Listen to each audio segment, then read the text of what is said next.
Halo guys, selamat datang di channel Wrestling Kalian 88 dengan gua Reza sebagai host kalian.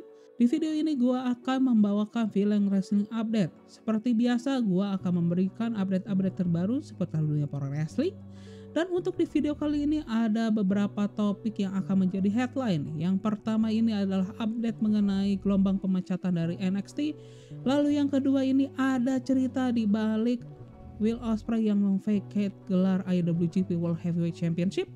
Dan yang terakhir ini adalah kembalinya John Cena ke WWE.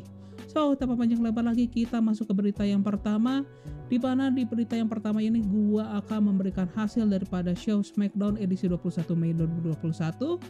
Di mana untuk show ini dibuka dengan 6-woman tag team match ya, antara tim dari Bayley, Nia Jax dan juga Shayna Baszler yang menghadapi tim dari SmackDown Women Champion yaitu Bianca Belair bersama WWE Women Tag Team Champion yaitu Natalya dan juga Tamina. Yang dimana di pertandingan ini ya, Bayley ini berhasil memenangkan timnya ya untuk mengalahkan tim daripada Bianca Belair. Lalu show pun berlanjut lagi dengan match yang kedua yaitu single match antara Corbin yang menghadapi Shinsuke Nakamura yang ditemani debutan Rick Books. Yang dimana Shinsuke Nakamura ini tampak menggunakan kembali ya gimmick daripada King of Strong Style dengan mengubah lagi lagunya ya menjadi lagu pada saat dia awal-awal di WWE. Dimana di pertandingan tersebut ya Shinsuke Nakamura ini berhasil memenangkan pertandingan tersebut ya. Setelah di tengah pertandingan Rick Books ini berhasil mengalihkan fokus daripada King Corbin ya. Setelah dia melakukan gitar solo yang dimana hal tersebut dimanfaatkan oleh Shinsuke Nakamura dengan melakukan roll up pin untuk memenangkan pertandingan tersebut. Show pun berlanjut dengan segmen promo dari Roman Reigns yang ditemani oleh Jey Uso bersama Paul Heyman. Dimana di promo tersebut ya dibuka dengan Roman Reigns yang merecall bagaimana dia mengalahkan Cesaro ya untuk mempertahankan gelar Universal Champion di event WrestleMania Backlash. Dan setelah dia merecall kemenangannya, dia pun mencoba untuk memanggil saudaranya yaitu Jimmy Uso untuk datang ke tengah ring. Namun bukanlah Jimmy Uso yang datang tetapi lawan daripada Roman Reigns di Backlash kemarin yaitu Cesaro yang dimana tampak di lengan kanan ini menggunakan arm sling ya. Tertanda dia mengalami cedera setelah diserang oleh Roman Reigns, Jey Uso dan juga Seth Rollins ya pasca kekalahannya di WrestleMania Backlash kemarin. Dimana Cesaro ini mencoba untuk menantang kembali Roman Reigns ya untuk gelar Universal Championship-nya ya di event Hell in a Cell. Namun sebelum Roman Reigns itu menjawab, tiba-tiba Seth Rollins pun menyerang Cesaro dari belakang yang menandakan bahwa rivalitas daripada Cesaro dan juga Seth Rollins ini belum berakhir. Dan hal tersebut pun ya memutuskan storyline antara Cesaro dengan Roman Reigns yang menandakan bahwa kita akan melihat kembali ya kelanjutan Seth Rollins dan juga Cesaro, sedangkan Roman Reigns ini akan berfokus storyline-nya seputar Jimmy Uso, Jey Uso gitu guys. Dan show pun berlanjut dengan single match antara the new SmackDown Tag Team Champions yaitu Dominic Mysterio yang ditemani oleh ayahnya yaitu Rey Mysterio menghadapi Robert Roode yang ditemani oleh Dolph Ziggler. Di mana di pertandingan tersebut Dominic ini berhasil memenangkan pertandingan tersebut ya setelah dia berhasil mengeksekusi 619 yang diikuti dengan Frog Splash ya untuk memenangkan pertandingan tersebut via pinfall. Dan show pun berlanjut ke main event pada malam tersebut yaitu Fatal 4-Way match ya untuk merebutkan gelar Intercontinental Championship yang diperebutkan oleh Kevin Owens, Sami Zayn, Big E dan juga sang juara bertahan yaitu Apollo Crews yang ditemani oleh Commander Aziz. Di mana di pertandingan tersebut bisa dilihat cukup berimbang ya, di mana setiap penggulat ini pun tampak ada waktunya untuk bersinar. Namun yang menarik ini pada saat akhir pertandingan. Di mana pada saat akhir pertandingan itu tampak Big E ini terlihat dia hampir saja memenangkan pertandingan tersebut ya. Setelah dia berhasil mengeksekusi big ending terhadap Apollo Crews dan mencoba mempin si Apollo. Namun pada hitungan kedua, Commander Aziz ini berhasil menghentikan Big E dengan menarik dia keluar dari ring. Dan hal tersebut pun membuat si Big E ini mencoba menyingkirkan Commander Aziz dari pertandingan tersebut. Dan hal tersebut pun berhasil bagi Big E. Dan setelah dia berhasil menyingkirkan Commander Aziz gitu ya, Big E pun mencoba kembali untuk mengeksekusi big ending untuk kali keduanya ya terhadap Apollo Crew. Namun pada saat percobaan tersebut secara tiba-tiba Aleister Black yang sudah cukup lama absen dari show SmackDown ini secara tiba-tiba melakukan comeback ya, di mana dia pun memasuki ring dan mengeksekusi Black Mass terhadap Big E. Dan hal tersebut pun dimanfaatkan oleh Apollo Crew untuk mempertahankan gelarnya sebagai Intercontinental Champion setelah dia berhasil mempin Big E. Dan hal tersebut pun menutup show daripada SmackDown edisi 21 Mei 2021. Ya, berita selanjutnya ini masih seputar SmackDown yang dimana untuk ratingnya SmackDown kemarin ya, untuk dari jumlah penonton SmackDown episode 21 Mei kemarin gitu ya, SmackDown ini secara rata-rata berhasil menarik penonton sejumlah 1.830.000 penonton, di mana angka tersebut itu mengalami peningkatan sebanyak 1,7% dibandingkan episode minggu lalu. Dan untuk dari segi ratingnya ya, untuk demografis usia 18 hingga 49 tahun, SmackDown ini berhasil mendapat rating sebanyak 0,5, yaitu mengalami peningkatan 25% dibanding minggu yang lalu. Namun apabila dibandingkan tahun ke tahun ya, dibandingkan yang tahun lalu, rating tersebut dan juga jumlah penonton tersebut itu mengalami penurunan, yang dimana untuk jumlah viewership itu mengalami penurunan sebanyak 10,3%, dan dari segi rating itu mengalami penurunan sebanyak 16,7% begitu guys. Dan untuk 2 episode SmackDown terakhir ini pun merupakan 2 episode pertama ya yang hanya mendapatkan jumlah penonton di bawah 1,9 juta penonton ya sejak bulan Agustus tahun lalu. So kita berlanjut ke episode ke berita yang selanjutnya ya, dimana untuk berita yang selanjutnya ini ada update untuk tuan rumah pelaksanaan daripada WWE SummerSlam, dimana seperti yang dilaporkan oleh Dave Meltzer ya dari Wrestle Observer, yang dimana dia mengatakan bahwa SummerSlam tahun ini pun kemungkinan besar akan digelar di Las Vegas ya. Lebih tepatnya lagi untuk venue-nya itu di Allegiant Stadium, Paradise, Nevada. Yang tempat itu sendiri itu merupakan home base daripada tim American Football Las Vegas Raiders. Dan ada berita lagi dari Sport Illustrated yang dibawakan oleh Justin Barroso yang mengatakan bahwa pada hari Kamis kemarin bahwa SummerSlam ini sudah dipastikan akan digelar di Nevada bulan Agustus ini. Namun tempat venue-nya ini belum dipastikan begitu guys. Dan ada berita pula yang dibawakan oleh Living the Gimmick Podcast ya oleh John Alba, yang melaporkan di awal-awal bulan Mei ini ya, mengatakan bahwa Las Vegas ini merupakan target utama dari WWE ya sebagai tuan rumah daripada SummerSlam. Dan WWE ini sangat berharap besar ya bahwa venue-nya itu adalah Allegiant Stadium begitu.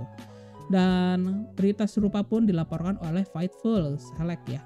Namun seperti di episode Villain Wrestling sebelumnya begitu ya, dimana gue juga sempat memberikan berita ya mengenai tuan rumah daripada SummerSlam itu, yang berdasarkan berita yang diberikan oleh Dave Meltzer juga ya. Memang di awal bulan itu sempat santer berita bahwa kota New York lah yang menjadi kandidat terkuat ya untuk tuan rumah SummerSlam dengan venue-nya itu di Madison Square Garden. Namun selain dari SummerSlam gitu ya, ada berita lain juga ya mengenai update dari pay-per-view selain SummerSlam, yaitu ada mengenai Money in the Bank yang akan dilaksanakan di bulan Juli mendatang gitu ya. Yang dimana menurut Barroso dari Sport Illustrated itu mengatakan bahwa kemungkinan besar Money in the Bank ini akan digelar di Texas. Dan lalu juga ada berita dari Andrew Zarian ya dari Madman Pro Wrestling Podcast yang mengatakan bahwa untuk tanggal daripada Money in the Bank ini akan digelar di hari Minggu tanggal 18 Juli mendatang. yang ditargetkan bahwa event tersebut begitu akan dihadiri kembali oleh penonton secara langsung begitu. Dan memang itu menjadi sesuai rencana WWE yang merencanakan sejak mulai bulan Juli mendatang mereka akan mengembalikan penonton secara live guys gitu. Kita berlanjut ya ke headline pertama untuk video kali ini, yaitu mengenai update ya untuk pemecatan massal dari NXT, di mana ini ada satu nama lagi yang dipecat oleh WWE yaitu Velveteen Dream. Ya, Velveteen Dream ini merupakan salah satu nama yang tergabung dalam gelombang pemecatan massal dari NXT ya. Dimana untuk Velveteen Dream ini sendiri memang sudah cukup lama absen ya sebelum pemecatan ini dari show NXT, dimana dia terakhir tampil di NXT itu pada bulan Desember tahun lalu ya, dimana dia kalah dari Adam Cole di penampilan terakhirnya di NXT. Selama di NXT itu ya, Velveteen Dream itu telah melakukan debutnya di tahun 2017 begitu ya. Setelah sebelumnya di 2015 itu dia mengikuti season 6 daripada WWE Tough Enough ya, yang merupakan reality show di mana orang biasa mencoba untuk menjadi pro wrestler gitu guys. Dan selama perjalanan ini di NXT gitu ya, dia pernah memenangkan satu title ya di NXT, yaitu gelarnya NXT North American Champion ya di tahun 2019 setelah dia berhasil mengalahkan Johnny Gargano. Namun dia harus kalah terhadap Roderick Strong ya, Roderick Strong setelah dia memegang title itu selama 231 hari. Namun karirnya di WWE ini mengalami penurunan atau meredup ya setelah munculnya Speaking Out Movement di bulan April tahun lalu, yang dimana di movement tersebut dia dituduh melakukan pelecehan seksual ya gitu terhadap bocah laki-laki di bawah usia. Dan dimana allegation ini sih sebenarnya sampai sekarang ini belum berkembang lagi ya untuk update-nya, apakah dia bersalah atau tidak, walaupun dia menyangkal daripada tuduhan tersebut ya. Dan selain tuduhan tersebut gitu ya, Velveteen Dream pun sempat terlibat insiden lain ya, atau insiden lain yang dimana dia terlibat kecelakaan mobil, yang hal tersebut pun membuat dia semakin meredup di NXT. Ya, selain pemecatan dari Velveteen Dream ya, ada update juga ya mengenai pemecatan dari Alexander Wolf, yang dimana melalui akun Twitternya dia mengatakan bahwa dia bukan dipecat oleh WWE, namun WWE ini memutuskan untuk tidak memperpanjang kontraknya gitu. Yang dimana Alexander Wolf ini sendiri memang untuk kontraknya ini akan habis di bulan Juni nanti ya, di tanggal 15 lebih tepatnya. Dan melalui di akun Twitternya pun dia mengatakan bahwa sejak tanggal 16 Juni bulan depan begitu ya, dia akan berstatus free agent. Dan untuk Alexander Wolf itu sendiri ya, untuk karirnya di WWE, dia mulai debutnya itu sebagai bagian daripada stable Sanity ya di tahun 2016 begitu ya. Dan di bagian Sanity ini dia sempat memenangkan gelar NXT Tag Team Champion ya bersama leadernya itu Eric Young.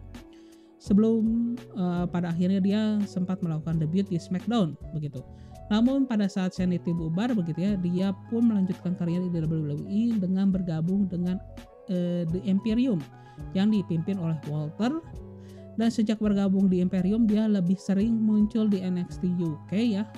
Sembari dia juga melakukan beberapa pertandingan di kampung halaman itu ya, di Jerman ya, di promotion WXW gitu. Dan mengenai berita ini ya, semoga baik Alexander Wolf ataupun Velveteen Dream bisa melanjutkan karirnya di dunia pro wrestling ya.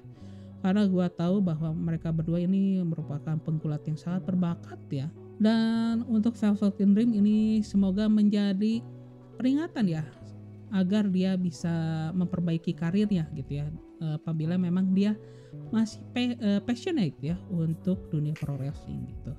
So kita lanjutkan lagi ya ke berita yang selanjutnya, ini dari New Japan Pro Wrestling. Lebih tepatnya lagi ini cabang Amerikanya New Japan Pro Wrestling, di mana dua penggulatnya ini akan melakukan debutnya di show AEW Dark Elevation, yaitu Rocky Romero dan juga Ren Narita. Rocky Romero ini akan melakukan in-ring debutnya ya di Dark Elevation ini menghadapi Jade Drake ya yang ditemani oleh Wingman. Sedangkan untuk Renarita akan menghadapi Royce Isaac gitu guys di AEW Dark Elevation episode minggu ini gitu guys. Dan sebenarnya untuk Rocky Romero dan juga Renarita nanti ya untuk di AEW Dark Elevation ini akan menjadi penampilan mereka yang kedua kalinya. Karena sebelumnya mereka telah melakukan debutnya ya di AEW Dynamite pada tanggal 12 Mei kemarin begitu ya. Pada saat itu Renarita ini tampak menemani Yuji Nagata ya pada saat dia menghadapi Jon Moxley. Dan sedangkan Rocky Romero itu muncul di saat yang sama juga ya pada match Yuji Nagata yang menghadapi Jon Moxley di mana dia tampak disoroti kamera, dia terlihat menonton pertandingan tersebut dari tribun penonton guys. Dan kita lanjut lagi ya masih dari New Japan Pro Wrestling. Tidak hanya Rocky Romero dan juga Renarita yang akan melakukan debut di partner New Japan di Amerika ya, yaitu ada satu lagi yaitu Satoshi Kojima yang akan melakukan debutnya di Impact Wrestling episode minggu ini begitu. Dan untuk Satoshi Kojima itu sendiri sudah cukup besar ya namanya di New Japan ya, dimana dia terakhir terlihat bertanding itu di event New Japan Sakura Genesis bulan April lalu, di mana di event tersebut dia melakukan tag team bersama Hiroshi Tanahashi untuk mengalahkan Jay White dan juga Bad Luck Fale.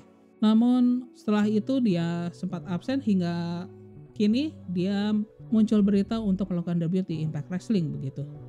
Dan ini pun ya menjadi tambah penggulat keempat ya dari New Japan yang bertanding di Impact Wrestling ya selama beberapa bulan terakhir, yang setelah sebelumnya yaitu ada tag team dari New Japan yaitu Finjuice ya yang terdiri dari David Finlay dan juga Juice Robinson, dan juga ada El Fantasmo ya dari bagian Bullet Club yang dimana dia bertanding di X Division dari Impact Wrestling.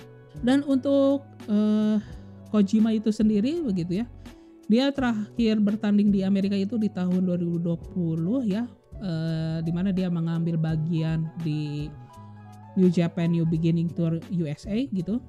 Dan selain itu untuk sejarah karir Satoshi Kojima, dia merupakan orang pertama pemegang Triple Crown ya untuk promotion IWGP dan juga All Japan Pro Wrestling.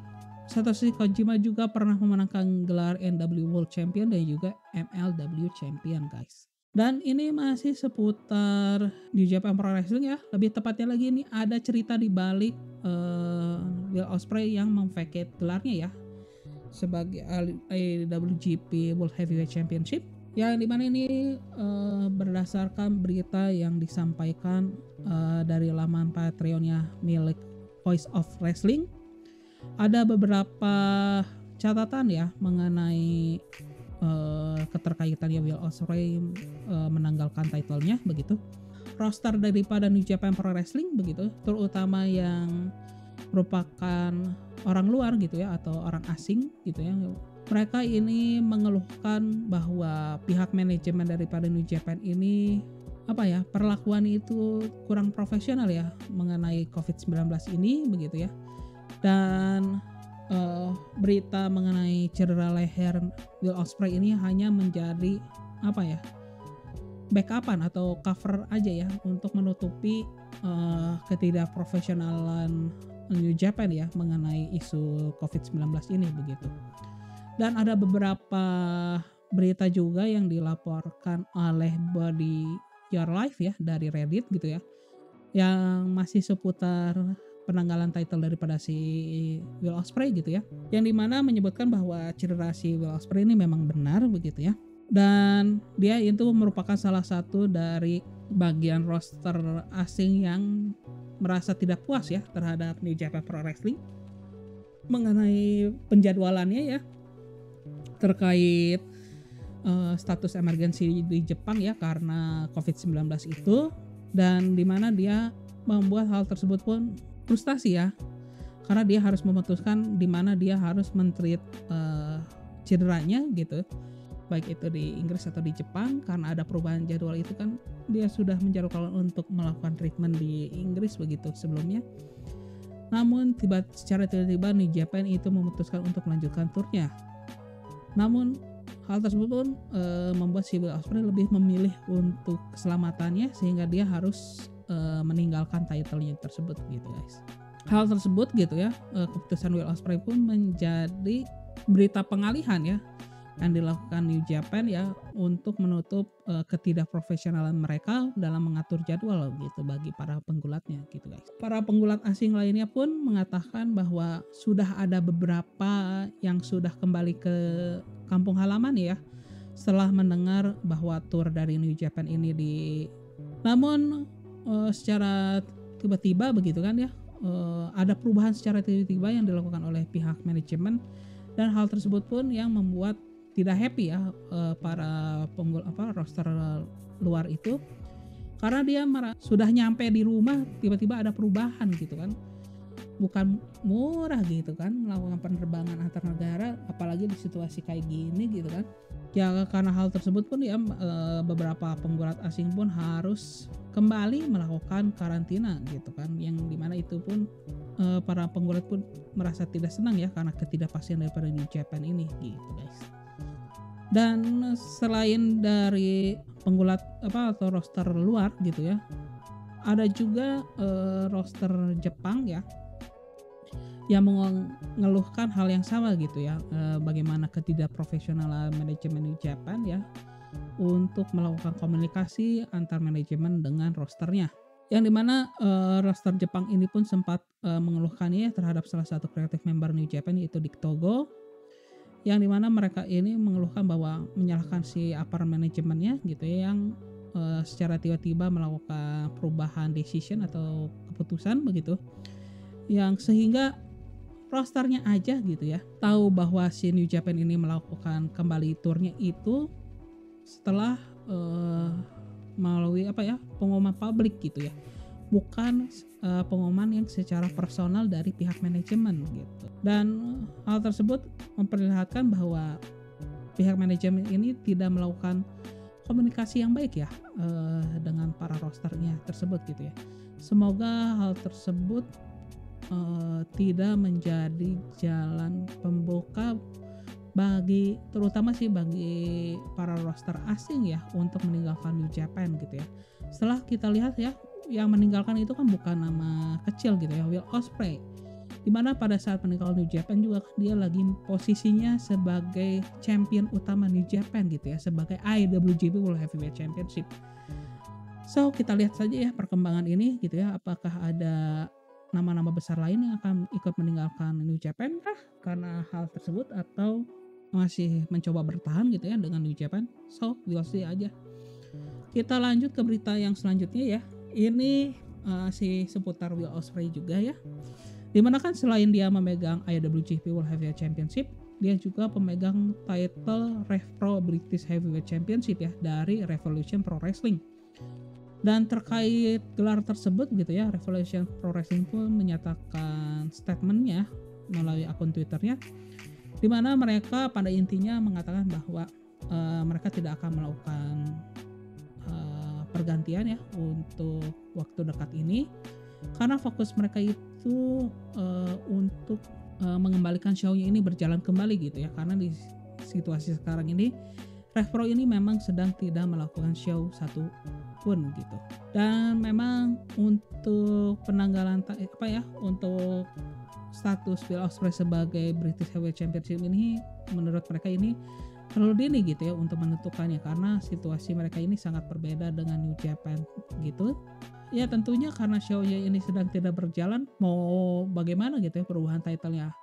Untuk title defense-nya pun mereka nggak bisa ngegelar gitu guys. Karena intinya sih begitu. Jadi untuk sekarang Will Ospreay pun masih berstatus sebagai Rev Pro British Heavyweight Champion gitu guys. Dan kita berlanjut ke berita yang terakhir ya. Dan ini bisa dibilang menjadi berita yang paling besar ya untuk bulan ini, yaitu comebacknya John Cena ke WWE. Ya, ini seperti yang dilaporkan oleh dari Wrestling Observer ya, yang mengatakan bahwa John Cena ini sedang melakukan diskusi dengan WWE untuk melakukan comeback-nya ya untuk episode SmackDown edisi 16 Juli ya, di mana untuk episode tanggal tersebut gitu ya, SmackDown ini akan digelar di Toyota Center di kota Houston, Texas. Dan seperti yang dilaporkan oleh atau yang diumumkan oleh WWE di hari Jumat kemarin gitu ya, bahwa dimulai bulan Juli mendatang gitu ya, WWE ini akan kembali melakukan tour, di mana mereka akan melakukan tour di 25 kota, yang dimana untuk SmackDown edisi 16 Juli itu akan menjadi kota pertama mereka pada tour tersebut begitu ya, yang dimana akan diikuti dengan pay-per-view Money in the Bank ya untuk tanggal 18 Juli yang akan digelar di Dickies Arena yang berada di kota Fort Worth, Texas, yang akan dilanjutkan dengan show Raw edisi 19 Juli yang akan digelar di American Airlines Center di kota Dallas. Dan untuk John Cena itu sendiri, ini apabila hal tersebut benar terjadi ya, untuk comeback itu pun ini akan menjadi comebacknya John Cena setelah dia kurang lebih sekarang ini udah 1 tahun lebih ya absen di WWE. Sejak dia terakhir tampil itu di WrestleMania 36 ya, setelah dia kalah dari The Fiend Bray Wyatt ya di Firefly Funhouse match gitu. Yang dimana makan selama pandemi ini dia lebih menghabiskan waktunya untuk syuting ya. Yang dimana dia salah satunya mungkin syuting itu ya, film Suicide Squad yang kedua ya, yang akan tayang tahun ini juga. So, kita lihat aja ya perkembangannya. Kalau misalnya John Cena kembali, bakal epic sih. Itu saja ya berita di video kali ini. Apabila kalian menyukai, silahkan klik tombol like gitu ya. Dan gue pengen tahu gitu ya, ini lebih tepatnya di storyline si Roman Reigns, Jimmy Uso, dan juga Jey Uso gitu ya. Karena kalau gue lihat ya perkembangannya, kemungkinan besar ini si Jey Uso ini harus milih gitu guys. Apakah dia akan berpihak ke saudaranya itu si Jimmy Uso, atau dia akan tetap setia ke si Roman Reigns. So gue pengen tahu kira-kira si Uso ini akan memilih siapa gitu di antara kedua orang itu. Coba gue ingin tahu pendapat kalian, silahkan isi di kolom komentar. Dan yang terakhir gitu ya, gue mau ingatkan lagi bahwa jangan lupa subscribe ya kalau kalian tidak ingin ketinggalan mengenai update-update terbaru seputar dunia pro wrestling, terutama yang dibawakan di dalam bahasa Indonesia begitu guys. So, gua Reza sebagai host kalian izin pamit. See you in the next video ya guys ya. Bye bye. Bang.